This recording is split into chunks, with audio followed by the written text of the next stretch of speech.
Yes, ndabaramukije nitwa Adronis Promoter nkuko musanzwe mubizi ku kinyamakuru Akiwacu Media. Uyu munsi twahisemwo kubatembereza bimwe mu bibanza bigize igihugu cacu ciza c'u Burundi bisanzwe biri mu ntara ya Butanyerera muri commune Kayanza. Ati tugiye nkuko mubibona turatanguye urugendo. Turi mu nzira turiko tuja mu yahoze ari intara ya Kayanza. Tugiye aho bita ku mashuha. Abantu benshi bamabumva ngo ku mashuha benshi bazi ko ari mu Rumonge ariko no mu Kayanza amashuha ariyo. Muri ya ntumbero nyene yo kubandanya dukundisha igihugu abarundi ndetse n'abarundi bari hanze y'igihugu. Hari bibanza bimwe bimwe usanga umurundi ari hanze y'igihugu aje ugasanga ntagiyemwo kandi ivyo bibanza bihari. Ibibanza biteye igomwe.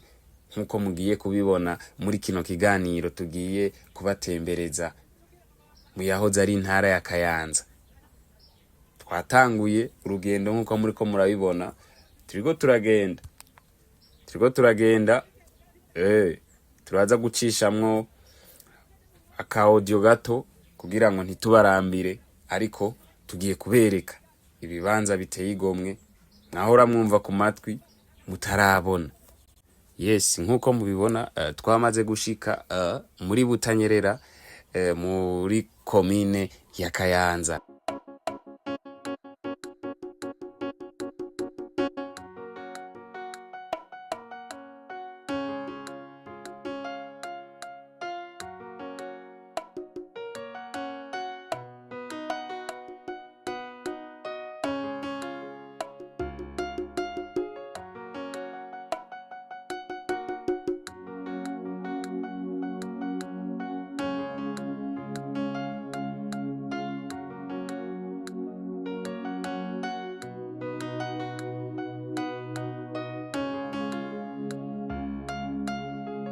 Yes, nkuko mubibona aha turi bahita kuri barrage centrale do Gwegura.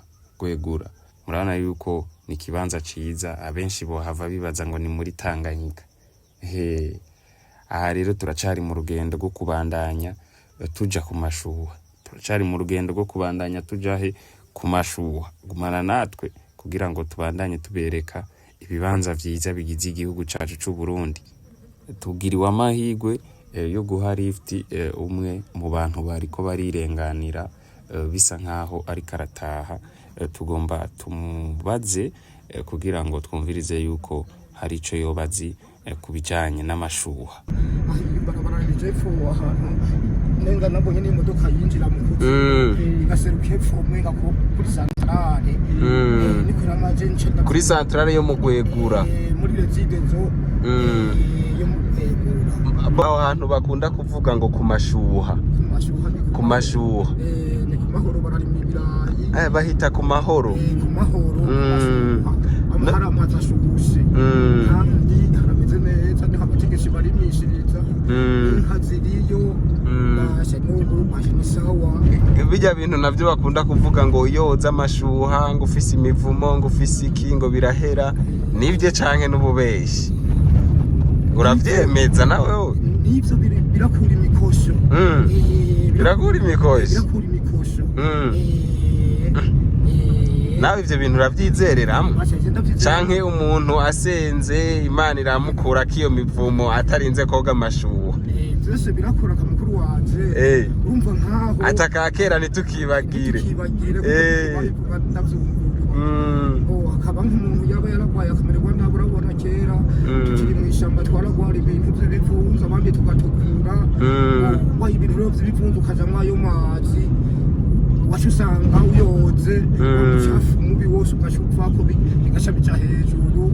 Hari ibiti rero binini vyo kwa muganga amapeni bakagushira ku gashukira usanga urabaye umuntu nayo ubu ni sawa. Bisigura yuko rero umuntu yoze ayo mashuha ashobora gukira ivyo bintu byose vy'imivumo n'ibiki bamurunzemwo. Ntavyo wemeje nawe ariko urambesha ntuvyizera mugabo nawe? Ndavyizera Imana niyo nokwizera. Imana imbere n'ubundi.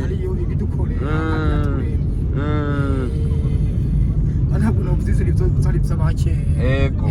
ni gusenga Imana n'ubundi birumvikana bo abariko baradukurikirana tugiye ku mashuha mu Kayanza aho bita mu Gwegura uyu muntu rero turahuye mw'ibarabara ariko aritambukira yitahira turavuga ati reka tumuhe lift agenda aratuyagisha nibaza yuko uru rugendo ntigwari ruto kabisa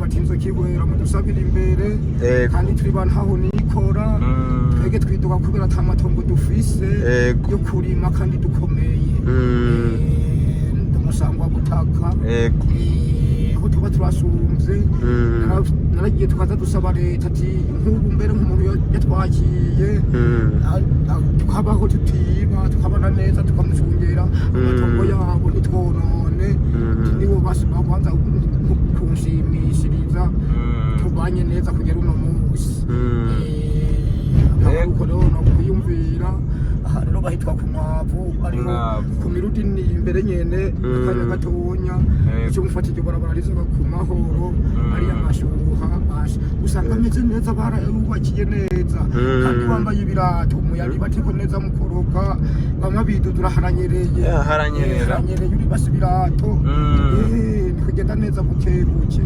bamanuka ku ngazi barayubakiye neza kandi barayararira nta muntu wari wese apfa kwinjiramo atari mwenge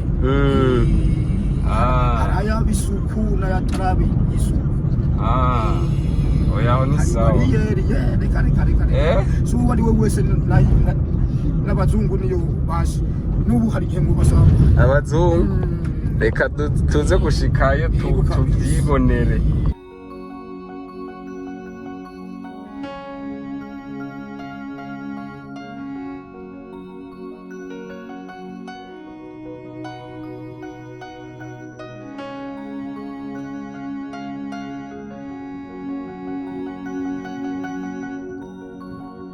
yes twamaze gushika ku mashuha ari ku mashuha nabonye